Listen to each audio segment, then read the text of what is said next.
اس لیے سوگواری کی کیفیت ہے کہ گزشتہ شب آپ علی کا تابوت اٹھا چکے ہیں، شبی ہے تابوت امیر المومنین برآمد کر چکے ہیں آپ سب علی کا ماتم کرنا چاہتے ہیں، علی پہ نوحہ پڑھنا چاہتے ہیں۔ علی اور اولاد علی محمد اور آل محمد وہ ہیں کہ ان کے غم کے علاوہ کسی غم میں گریہ کرنا مومن کو زیب نہیں دیتا۔ گریہ کرنا ہے تو انہی پہ کرنا ہے، مصائب یاد کرنے ہیں تو انہی کے مصائب یاد کرنے ہیں،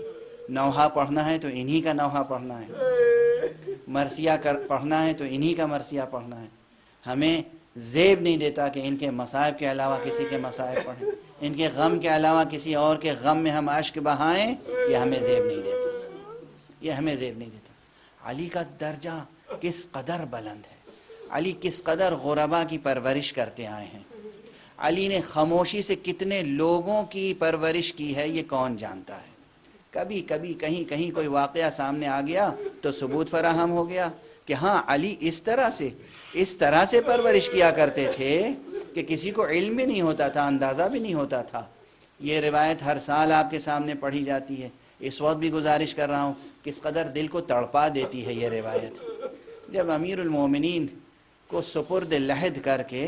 جناب امام حسن اور امام حسین واپس آ رہے ہیں، چند افراد ہیں، پہلے تو اسی پہ غور فرمائیے کہ علی کا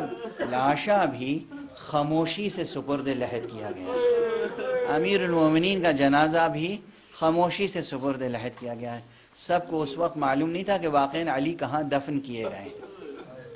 دفن کر کے جب واپس تشریف لا رہے ہیں حسنین تو دیکھا کہ ایک خرابے سے کسی کے رونے کی، مسکین کے پاس بیٹھا ہوا ہوں، میں بھی ایک درد مند کے پاس بیٹھا ہوا ہوں، میں خدا کا ایک بندہ ہوں، اللہ کے ایک بندے کے پاس بیٹھا ہوا ہوں، لیکن 3 دن سے وہ شخص نہیں آیا ہے۔ امام حسن نے یہ جواب سن کر ہی بلک کے رونا شروع کیا اور کہا یہ شخص وہ کوئی اور نہیں تھا، وہ جو اپنے کو مسکین کہتا تھا وہ امیر المؤمنین تھا، وہ شخص جو اپنے کو غریب کہتا تھا وہ علی ابن ابی طالب تھا، کوئی اور نہ تھا۔ وہ شخص بلک کے رونے لگا، امیر المومنین میری خبر گیری کرنے آتے تھے، امام المتقین میرے سرانے آتے تھے، ہائے مجھ سے کیا غفلت ہوئی، کیا گستاخی ہوئی، میں نے ان سے خدمتیں لی ہیں۔ امام حسن نے کہا نہیں تجھ سے کوئی گستاخی نہیں ہوئی، یہ ان کی عادت تھی، ہم اہل بیت مصطفیٰ، ہم معمور ہیں اللہ کی طرف سے غربا کی، مسکینوں کی، لاوارثوں کی خبر گیری کرنے پر۔ اس نے ایک مرتبہ پوچھا اچھا پھر یہ بتائیے وہ 3 دن سے کیوں نہیں آئے؟ بس تجھے یہ علم نہیں ہے، 3 دن سے وہ اس لیے نہیں آئے کہ فرق مبارک پر ضربت لگی، سجدگاہ پیشانی پر جہاں نشان سجدہ تھا وہاں سے خون کا فوارہ جاری ہوا، میرا بابا تھا وہ، میں حسن ابن علی ہوں، میں حسن ابن علی ہوں، میں اپنے بابا کو ابھی سپرد لحد کر کے آ رہا ہوں، اب وہ اس دنیا میں نہیں رہ گئے۔ ایک مرتبہ اس نے بلک کے رونا شروع کیا اور کہا حسن ابن علی، آقا، مولا، اب آپ مجھ پر ایک احسان کر دیجئے، اور وہ احسان یہ ہے کہ مجھے لے چل کے قبر علی تک پہنچا دیجئے۔ اجرکم علی اللہ۔ میں عرض کرتا ہوں اہل بیت کے علاوہ شاید یہ پہلا زائر ہے جو قبر علی کا زائر ہے۔ خدا آپ سب کو زیارت قبر علی نصیب فرمائے، سب نجف جائیں، غری جائیں، امیر المومنین کی قبر کی زیارت کریں، یہ پہلا زائر ہے۔ حسن و حسین نے کہا چلو ہم تمہیں لے چلتے ہیں، وہ گیا اور ایک مرتبہ قبر پر رخسار رکھنے کے بعد کہا یا علی مجھ سے بہت گستاخی ہوئی، مجھے معلوم نہیں تھا آپ میری خبر گیری کے لیے آتے۔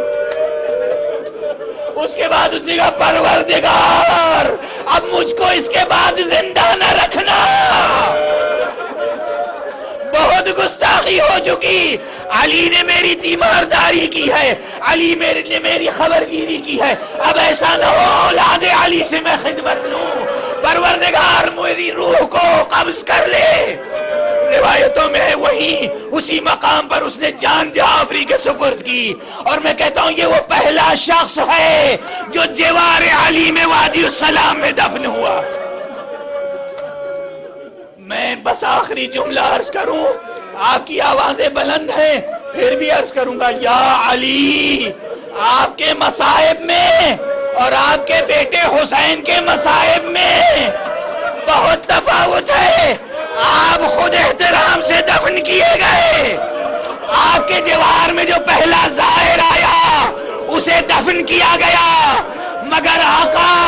حسین کو دفن نہیں کیا گیا۔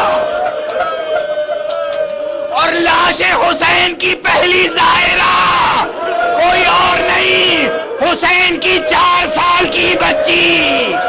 پیاسی سکینہ تھی، اور اس زائرہ کو دفن نہیں کیا گیا،